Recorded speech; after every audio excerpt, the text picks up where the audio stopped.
Good morning and good afternoon, everyone. I'm Elliot Kallen, President of Prosperity Financial Group, and I'd like to welcome you to another episode of Meet the Expert. Very exciting today. We have a board-certified plastic surgeon.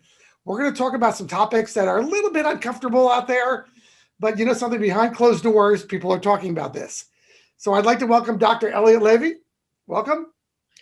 Elliot, thank you very much. It's nice to be able to be interviewed by someone of the same first name. There you go. Like you have too many T's in your name, though. That's correct. So I want to tell you something about before I get going with Dr. Lavey. And would you be okay if I called you Elliot? Sure. Okay. So he is a board certified plastic surgeon, cosmetic surgeon, plastic surgeon. He's a Stanford Medical School graduate. He's got all the credentials. You can see on the wall behind him every credential you want in the world of plastic surgery and other things. But more important than that, I have a number of friends and clients that have used his services, used him as their physician, their cosmetic surgeon, and they have become raving fans of Dr. Lavey, just raving fans. So forget all those certifications. When you've got raving fans running all around Northern California, I think that says it all. Thank you very much. Yeah. So let's have a little bit of fun for a moment, and let's talk about, what you do in the world of looks, because everybody is so vain out there. You're a man, you're a woman. We look in the mirror. I'd like to see a 21-year-old looking back. I like to see a guy with one chin. I'd like to see a guy with nice biceps and a small waist and a nice V. I know my wife would like to see all the parts in their original positions like she was 21. Original, and you know what I'm talking about there, and all the body parts. So how do we deal with this? And as we age, what pushes us to someone who's in the cosmetic surgery world? And then at same line, how do you find somebody that's going to treat you the right way? Those are good questions. I think that any cosmetic surgery should be done so that we feel better about ourselves. If you're doing it to please somebody else or for a social or occupational benefit, those results are less likely to be predictable. But if you know what it is that you would like to have improved or changed or restored to the way it used to be, then those are oftentimes things that can be done with cosmetic surgery. The goal is to improve the quality of our lives. As we age, or even when we're in our youth, there are areas that we're sensitive about that we just feel like we would like to look at with a greater degree of satisfaction. So I know you've been doing this for a long time, decades, and successfully, so that's great. Have you found from a mental state of mind that having breast augmentation, one direction or the other for a woman or for a man, have you found that fixing the chin and fixing the eyes has done wonders to fix the ego? I think oftentimes it does. As you're alluding to, I've done this for 38 years, and I love doing it. I love being able to provide folks in my community with the opportunity to have a better quality life and to be happier. That's really what it's about. Unlike many areas of medicine where we're trying to restore health, with cosmetic surgery, we're oftentimes trying to make the quality of life better than it's ever been, which is very gratifying. It's nice to have patients who are new, who are young, and it's also nice to have patients who I've had for many decades, and we go through different life changes and different areas are addressed as our reality changes. Well, along that line, I was going to ask a question later, but I'll ask this now. By the way, and we're talking with Dr. Elliott Lavey in Danville, California, and we'll get you his information here at the end of the show. But along those lines, how many patients have you noticed that they don't just get one thing done? They end up getting more than one thing fixed. I get my chin fixed, and now I want my nose or my eyes. I get my stomach done, and now I want my chin done. How often does that happen? Most people nowadays are very sophisticated. Cosmetic surgery in a modern form has been present probably for 40 years or so. And people are well informed. Oftentimes they talk to friends who've had procedures done. So most come in, they want to have a limited number of things changed. They have a certain time frame, maybe a certain budget to work within. And my goal is to provide them with options that will help them achieve those goals and to allow them to find something that will provide the best value for them. Okay, and then I kind of on a humorous note here, my entire staff, I am forever on a diet here, Elliot. I've reached that age at 60 plus that my body fat has become like paste. It's no longer liquid glue, it's now paste. I feel like I've got turtle wax, solid turtle wax attached to me. So do I need a tummy tuck, a liposuction, or is there just some of these new fasting diets that's going to do the trick for me? Well, certainly it's nice to be close to an optimal weight. We oftentimes feel better. Our health in general is improved. On the other hand, as we age, as you're alluding to, our metabolism changes, maybe our ability to exercise change, and our reality physically also changes as far as our fat distribution and the amount of fat that we have. There are areas that the fat can be accessed under the skin and above the muscle layer that at least are available to liposuction, tummy tuck, various removal procedures. On the other hand, if the fat is, for example, in the tummy, if it's underneath the muscle layer around our digestive tract, it's not safe to go down there. And then the only option is a diet. These can easily be evaluated, and then you can get an idea of how much improvement you can get from surgery or from diet or other procedures. So when I think about facelifts for a moment, and to me, it's all a little bit humorous as we do a little bit of tongue in cheek here at the same time. But I think about facelifts when I was young, and the joke was Joan Rivers talked about it all the time. I think Phyllis Diller said that she had 7 of them or some silly number. And they had jokes associated with that, both very similar jokes in a stand-up comedy routine. I saw Mary Tyler Moore that just had an awful one done. And she was embarrassed to go outside. For some people, this seems like a lifetime goal of more surgery on your face in particular and what people are going to look at. What's enough surgery and what's too much surgery? Well, I think a good example is President Biden. As all of us know, he's 78 years old. And during the last year, his job was to convince the American public that he represented their ideals as far as the substance of what our communal goals are, and also that he could get the job done. I'm sure that he's had a facelift and eyelid surgery. I think he got a great result. He gives the impression of being likable, vigorous, and capable, far greater than most 78 years old, and he's a leader of the free world. I think that if it's done well, it can improve our own self-image, and it also can help us as far as our job and social interactions. As a result of contributing to that, I think he's the leader he's now the free world. And I think that the cosmetic surgery helped him out. If he had run for senator in Delaware again, it probably wouldn't have mattered very much. People are not looking at him and getting to know him and getting to trust him as an initial evaluation.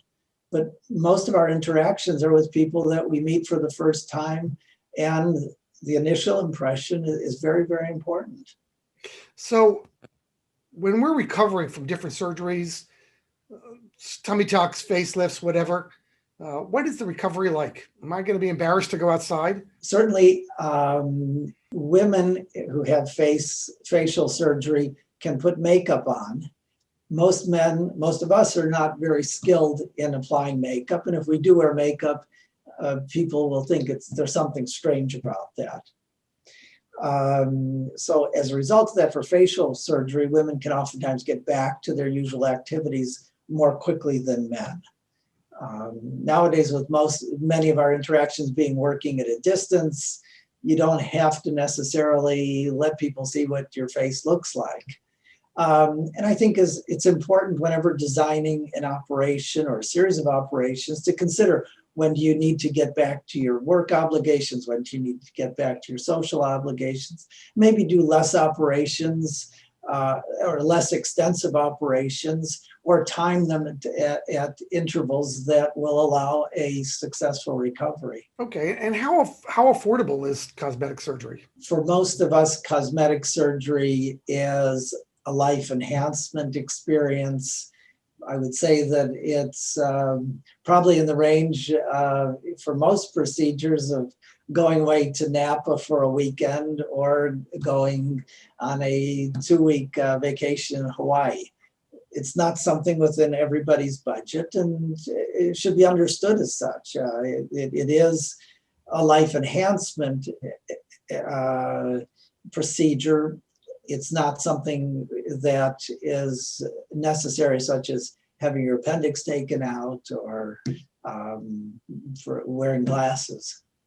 Well, you're in Danville, California, and I have heard that Danville, California is the capital of cosmetic surgery in Northern California, second only to Beverly Hills in California. Is there truth to that rumor? I would say that many of my patients now come from quite a far distance, and with social media, it's a physician's reputation spreads much further than it did in the past. So wherever we are, we seem to feel that we're the epicenter. I can't really say that. I think it's a very popular life enhancement option throughout many parts of the world. So what are the most popular, Elliot, what are the most popular surgeries for men, and what are the most popular surgeries for women? For men, eyelid surgery is very popular. Gynecomastia surgery, if there's breast enlargement, I think it's just a feminine trait, and it makes a lot of men uncomfortable. Liposuctioning of the love handles is very popular. To some extent, face and neck lifts are certainly very popular also, in addition to nasal surgeries. For women, a lot of times there are changes associated with pregnancy, so that tummy tucks to deal with extra skin and fat as a result of the pregnancies. Changing in the position of size or shape of breasts are important. Facelifts, eyelids, and that nasal surgery for women to address areas that are easily visible. So my staff was talking to me this morning about one of their favorite TV shows, which I have to admit I have not seen, called Botched. Yeah.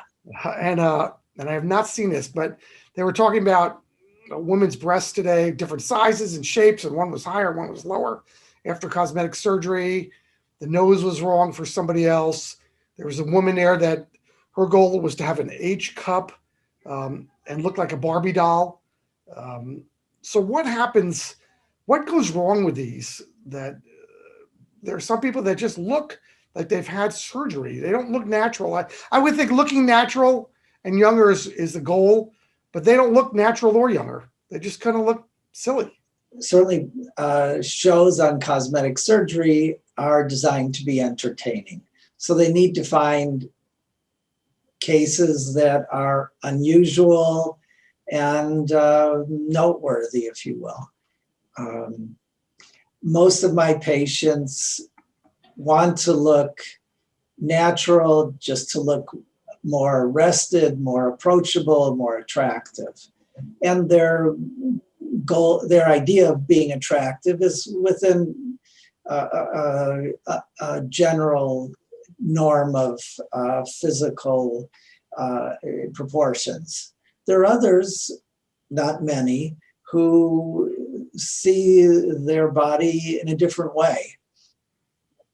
I think that if it can be done in a healthy fashion, if the person is in general happy with themselves, if they have hopefully stable social relationships, I'm willing to consider deviations from the way most people look at some point in their life. But I think that has to be very carefully considered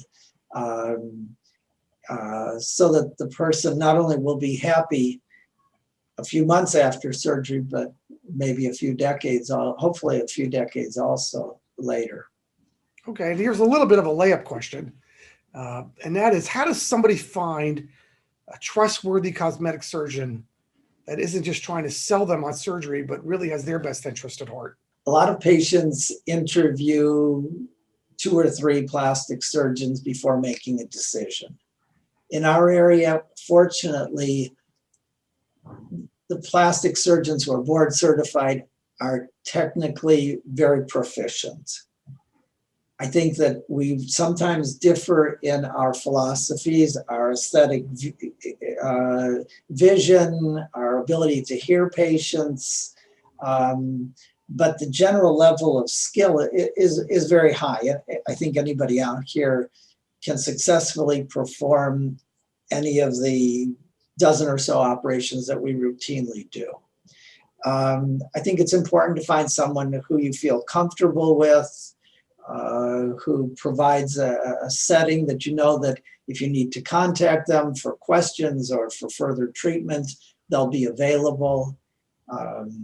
Reputation, certainly from other patients, from other healthcare providers in the community is the best way to find out.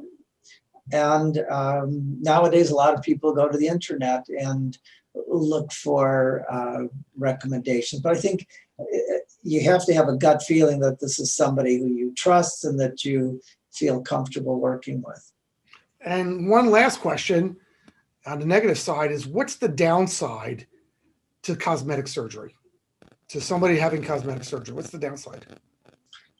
These are real operations. And as a result of that, I do them in a surgery facility adjacent to a major hospital. I want to make sure that I have anesthesiologists, other physicians available, medical resources, if something happens. It's uncommon, but nevertheless, this really is surgery. And many procedures can be, if you do enough of them, something can go wrong. So I think that being in the right setting, looking at it as a medical surgical procedure is very important. This isn't simply a cosmetic technique that doesn't have potential medical health problems. Well, we've been talking with Dr. Elliott Lavey. This has been great. He's board certified everywhere you need him to be in the cosmetic industry. He's a graduate of Stanford Medical School. He's been in Danville, California for 30 years practicing. And more importantly, he's got an entire army of raving fans that just love his work. So, Elliot, how do people reach you? What's the best way to do this? The phone call is best, 925-820-3633. 820-3633, area code 925. So this has been great. Go ahead if you're interested in getting a free consultation from him. I know that he'll do a great job for you. So Elliot, thank you for joining us today. My pleasure. It's been enjoyable talking with you. Have a great day, everyone.